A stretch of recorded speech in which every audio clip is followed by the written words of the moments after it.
Welcome back for another deep dive. This time, we're going to get in something a little spooky. We're going to explore encounters people have had in the wilderness. Ooh. The ones that make you wonder, is there more out there than what we can see? Right. And we got some hiker accounts from some pretty remote spots.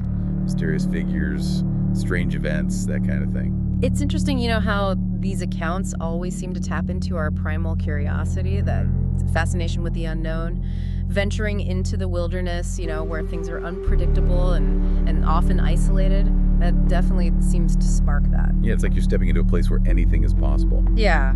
Our first account takes us to the Appalachian Trail in Maine, July 2013. So picture this. You're a hiker enjoying a perfect night under the stars. No tent, you opted to sleep under the open sky tonight.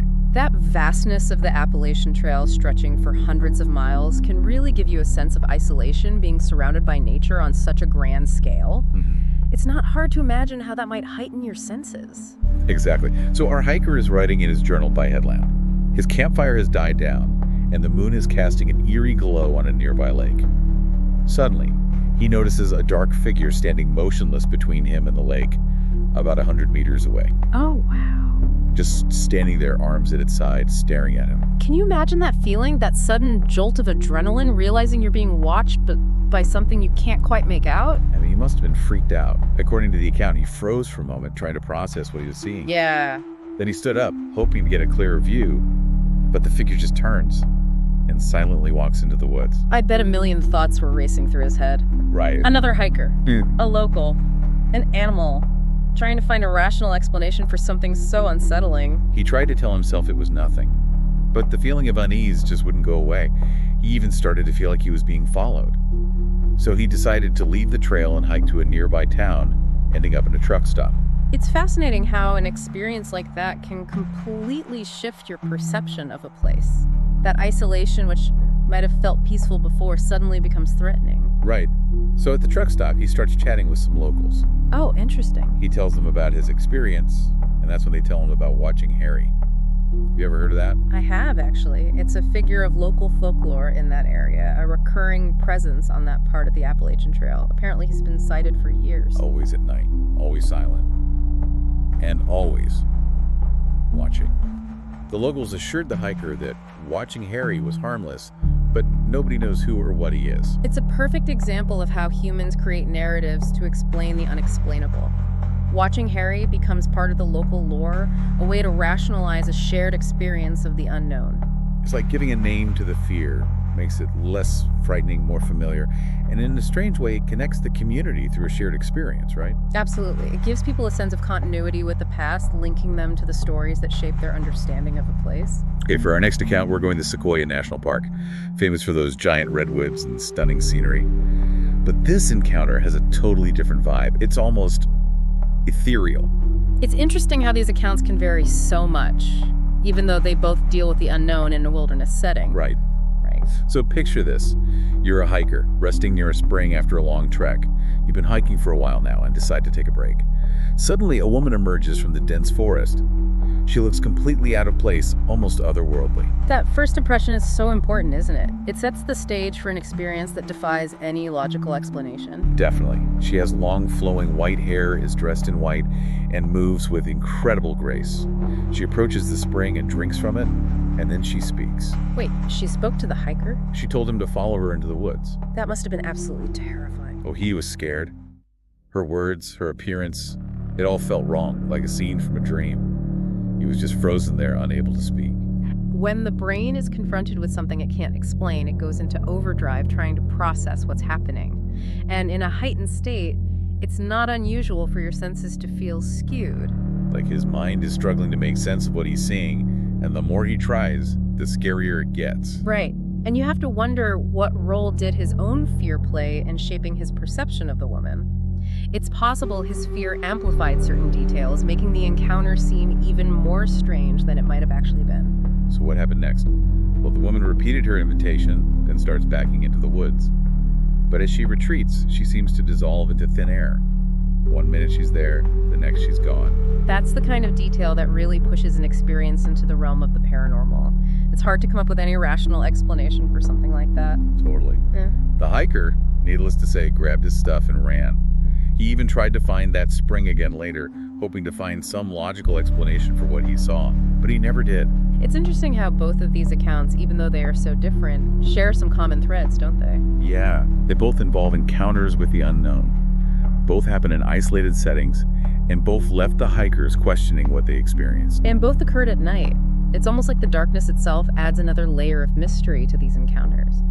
And both accounts leave us wondering, about the limits of our own perception, what's real and what's influenced by our fears, expectations, or even the environment around us. Yeah, it's like the wilderness becomes this canvas onto which we project our deepest fears and fascinations, Absolutely. Okay, for our next story, we're headed to the American Southwest, to those vast deserts and towering rock formations, a landscape that seems to invite a sense of adventure and mystery. Okay, I'm picturing canyons, red rock. Maybe a road runner zipping by. What kind of encounter happens? Imagine you're hiking through a remote canyon in Utah. It's been a long day, the sun is beating down, and you're starting to feel the effects of the heat and isolation. You'd probably be craving some shade and a cold drink about now. I know Yeah. I would. As you round a bend in the canyon, you spot something completely unexpected. A cluster of ancient petroglyphs etched into the smooth surface of a sandstone wall.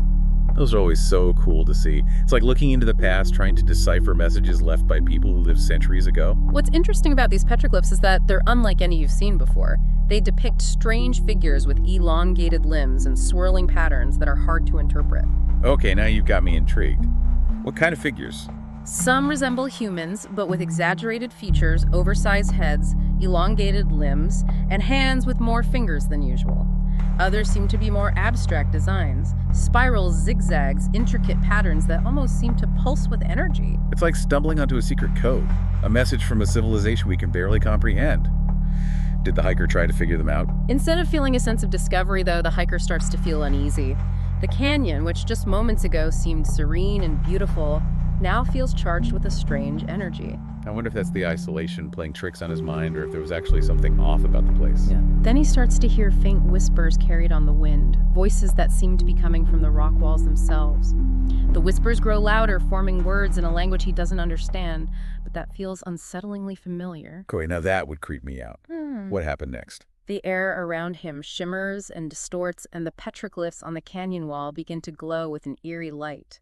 And then from the heart of this swirling energy, a figure emerges. You're kidding. What did it look like? It's tall and slender with skin that seems to shift and change color like a desert mirage.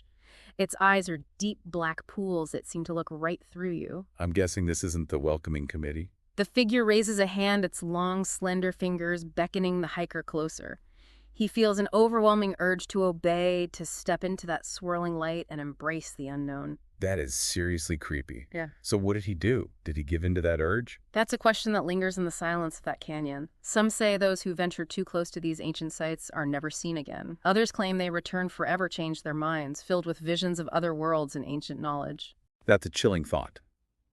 It's like a reminder that some mysteries are best left undisturbed. The story also highlights the power of these ancient places to evoke both wonder and fear, and it reminds us that our understanding of the world is often limited by what we can perceive with our senses. Definitely a recurring theme here.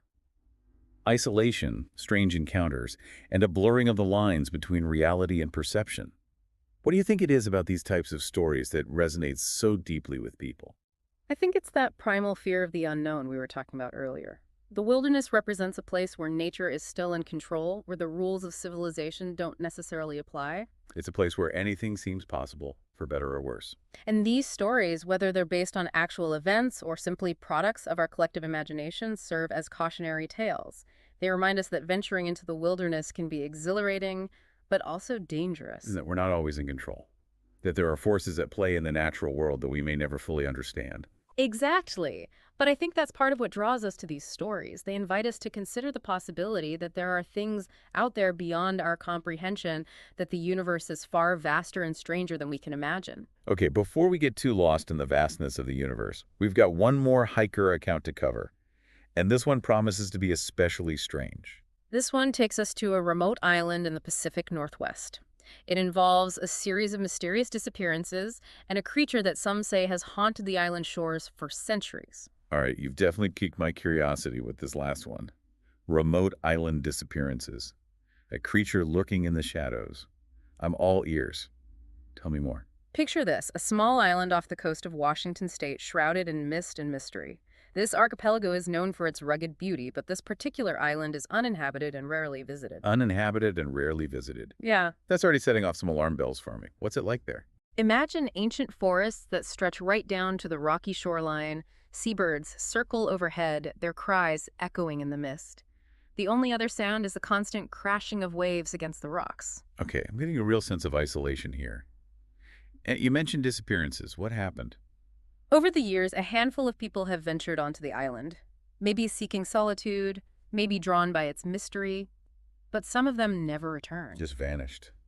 That's unsettling. What happened to them? No one knows for sure. Search parties found no trace, no signs of foul play, no wreckage, no clues whatsoever.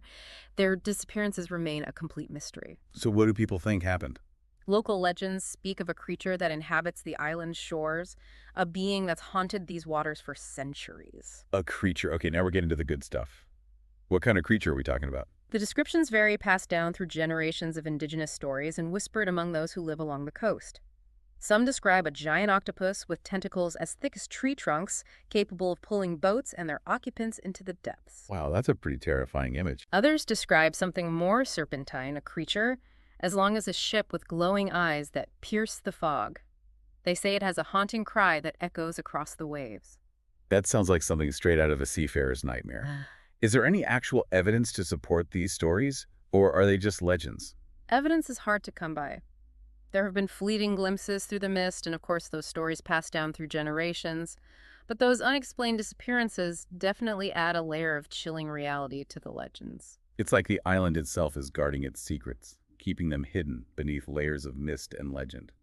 It makes you wonder, is the creature real, or is it a manifestation of our deepest fears projected onto this unknown and isolated place? It's a great question, and it ties back to something we've been talking about throughout this entire deep dive.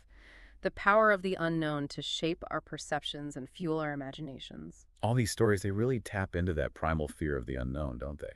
Especially when it comes to the vastness and mystery of the ocean. Absolutely. And this final account reminds us that some mysteries may never be fully solved.